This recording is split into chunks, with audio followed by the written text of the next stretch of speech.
বিধানসভা নির্বাচনের দিন যত এগিয়ে আসছে সেই প্রেক্ষিতে সংগঠনকে আরও শক্তিশালী করতে গঙ্গারামপুর ব্লক যুব তৃণমূল কংগ্রেসের উদ্যোগে এক গুরুত্বপূর্ণ সাংগঠনিক বৈঠক অনুষ্ঠিত হলো।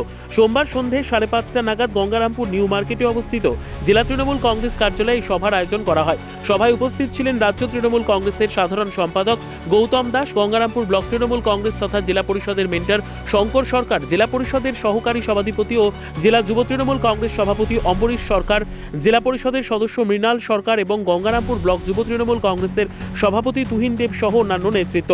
বৈঠকে সাংগঠনিক কাঠামো আরও মজবুত করা, বুথ স্তরে যুবকর্মীদের সক্রিয় ভূমিকা এবং আগামী নির্বাচনের প্রস্তুতি নিয়ে বিস্তারিত আলোচনা হয়। পাশাপাশি রাজ্য সরকারের উন্নয়নমূলক প্রকল্পগুলি সাধারণ মানুষের কাছে পৌঁছে দেওয়ার ওপর বিশেষ গুরুত্ব দেওয়া হয়। সভা থেকে যুবকর্মীদের ঐক্যবদ্ধভাবে মাঠে নেমে কাজ করার বার্তা দেওয়া হয়। পাশাপাশি সদ্য দায়িত্বপ্রাপ্ত ব্লক অঞ্চল কমিটির নেতৃত্বদের সম্বর্ধনা জানানো হয়।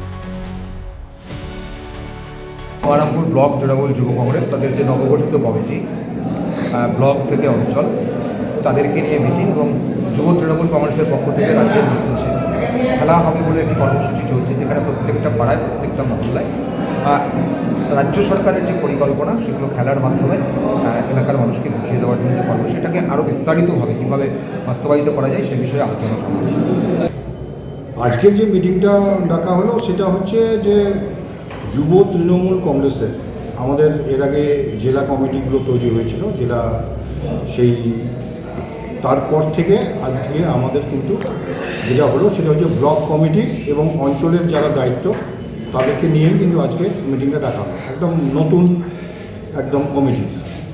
ঠিক আছে, তো বিষয়টা যেটা হচ্ছে যে তৃণমূল কংগ্রেসকে শক্তিশালী করবার উদ্দেশ্যেই এবং লক্ষ্য একমাত্র 2026-এর বিধানসভা নির্বাচন।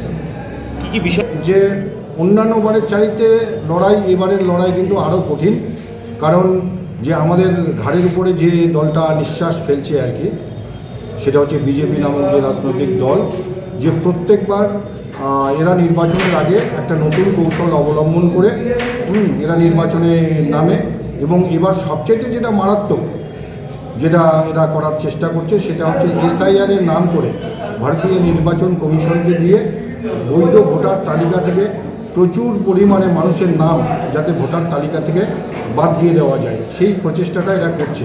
এবং বিশেষ করে যে সমস্ত মানুষগুলো যারা তৃণমূল কংগ্রেসকে সমর্থন করে সেই সমস্ত মানুষের নাম কেটে দেওয়ার একটা ষড়যন্ত্র নির্বাচন কমিশনকে দিয়ে এরা করছে।